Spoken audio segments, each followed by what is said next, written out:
Lors du salon créé à Lille du 7 au 9 septembre, nous avons rencontré des franchiseurs de différents secteurs.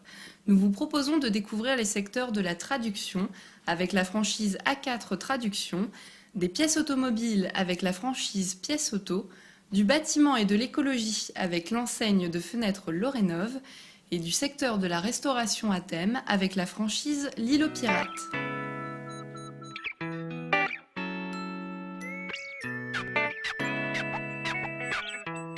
Donc, le métier d'une agence de traduction, c'est de trouver le bon professionnel pour un projet donné.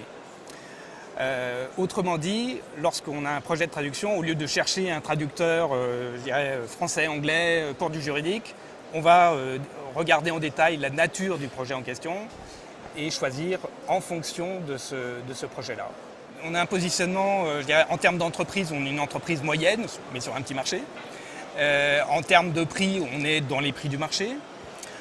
En termes de qualité, on essaye de faire mieux, évidemment, étant donné que la qualité est la première chose que tous les clients souhaitent, même si la qualité n'est pas toujours perçue. Mais tous les clients savent qu'il faut de la qualité en traduction. Le secteur est un secteur plutôt dynamique, puisqu'il a une croissance de 8-10% depuis une dizaine d'années, avec, et c'est comme ça dans tous les autres secteurs, une inflexion 2009-2010, ce qui n'est pas très étonnant. Mais c'est un secteur, je dirais, qui laisse encore de nouveaux entrants, pour le meilleur ou pour le pire.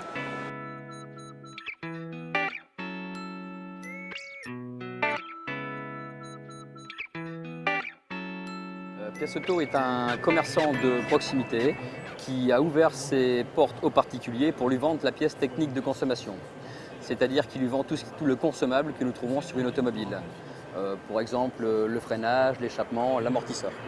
Aujourd'hui, nous essayons d'apporter au client final, qui est le particulier, l'un des meilleurs rapports qualité-prix du marché. À savoir que nous proposons des produits qui correspondent à ses demandes, mais nous pouvons aussi proposer des produits premium, donc équipementiers première monte, à des prix qui défient toute concurrence.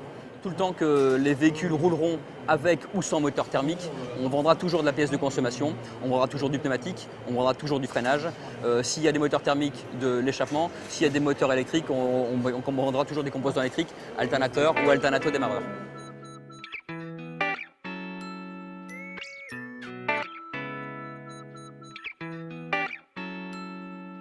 Alors, le marché de la fenêtre est un marché très porteur qui est en constante évolution et en constante progression, puisqu'en France, à l'heure actuelle, on a 12 millions de fenêtres qui sont changées par an.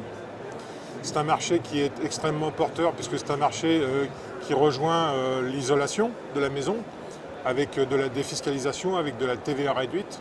Donc bien évidemment, le grand public est très intéressé par ce type de produit. C'est un marché qui va encore évoluer un peu plus grâce aux critères d'isolation qui vont être de plus en plus importants.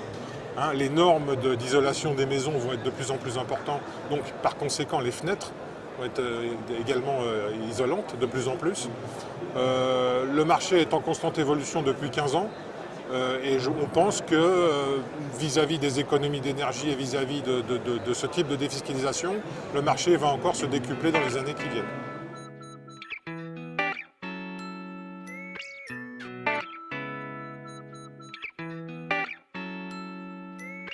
Le concept de l'Île aux Pirates, en fait, c'est tout d'abord une brasserie pizzeria qui est située en mezzanine. Et auquel j'ai associé une plaine de jeux. Donc les parents peuvent facilement surveiller leurs enfants de la salle de restaurant. En fait, on voit les enfants sans forcément les entendre. Donc c'est un concept qui plaît beaucoup forcément aux familles. C'est la cible de l'Île aux Pirates. C'est un concept qui va chercher vraiment ses clients dans des restaurants traditionnels où les parents ont perdu un petit peu l'habitude d'aller au restaurant avec leurs enfants, parce que c'est pas toujours évident d'aller au restaurant avec des enfants bas âge. On capte aussi des clients de la restauration rapide, style Quick, McDo, puisque les parents veulent avoir un vrai service à table. On prend aussi des clients aux plaines de jeux traditionnelles, où généralement les parents ont plutôt tendance à s'embêter dans les plaines de jeux. Ils font plaisir à leurs enfants, mais on n'a pas forcément pensé au bien-être des parents. Donc on est vraiment sur un marché très porteur avec un énorme potentiel de développement, puisqu'en fait on s'adresse à des villes ou des zones de chalandise d'au moins 80 000 habitants. Donc il y a un énorme potentiel en France.